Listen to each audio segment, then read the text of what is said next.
lahir di Bodas Karangjati, Purbalingga, Jawa Timur pada tanggal 24 Januari tahun 1916. Ayahnya yang bernama Karsit Kartawijaya merupakan pekerja di pabrik gula Kalibagor, Banyumas, sedangkan ibunya bernama Siem. Namun sudah sejak kecil beliau tidak diasuh oleh orang tua kandungnya, melainkan diadopsi oleh pamannya yaitu Raden Cokro Sunaryo yang merupakan seorang camat. Jenderal Sudirman merupakan sosok yang berkomitmen memberikan pelayanan prima kepada masyarakat. Hal ini dibuktikan pada 19 Desember 1948 saat terjadinya peristiwa agresi militer II. Beliau memutuskan untuk langsung menemui Presiden untuk segera melancarkan serangan tanpa perlu berunding kembali.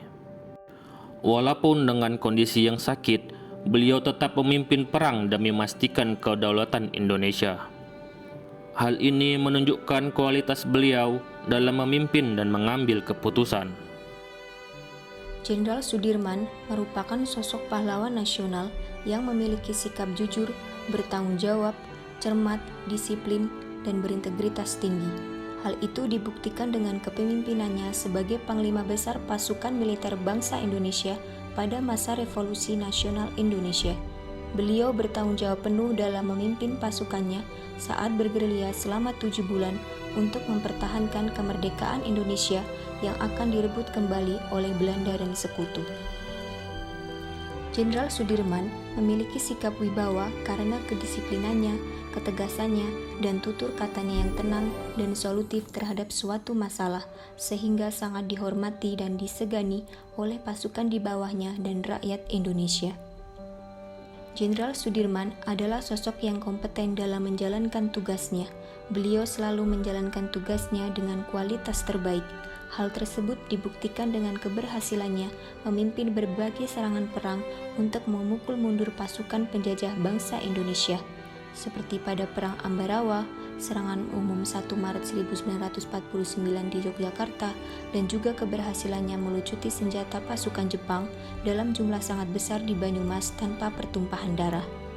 Kompetensi Jenderal Sudirman memang sangat luar biasa, sehingga beliau mendapatkan gelar Panglima Besar TNI Indonesia yang saat itu bernama Tentara Keamanan Rakyat Indonesia dengan pangkat bintang 5, yang mana hanya terdapat 3 tokoh yang mendapatkan gelar tersebut sepanjang sejarah bangsa Indonesia sampai saat ini. Jenderal Sudirman merupakan sosok yang sangat harmonis, di mana beliau tanpa pandang bulu menyatu dan bergerilya bersama mengusir penjajahan. Bahkan beliau tidak menampakkan diri bahwa beliau adalah seorang panglima besar. Dari pakaian yang dikenakan hingga makanan yang dimakan, tidak ada perbedaan dan perlakuan istimewa yang beliau minta. Bahkan beliau seringkali memperhatikan pejuang yang kelelahan, duduk beristirahat dan berbincang dengan mereka. Tidak hanya hubungan hangat dengan anggotanya, Jenderal Sudirman juga sangat memperhatikan keperluan dan keselamatan istri dan anak-anaknya. Loyalitas Jenderal Sudirman untuk NKRI tidak perlu dipertanyakan. Dalam keadaan sakit parah saja beliau terus bergerilya melawan para penjajah. Bukti loyalitas beliau terangkum saat menyemangati para pejuang saat itu, di mana beliau berujar, "Anak-anakku, tentara Indonesia, kamu bukanlah serdadu sewaan, tetapi prajurit yang berideologi, yang sanggup berjuang dan menempuh maut untuk keluhuran tanah airmu.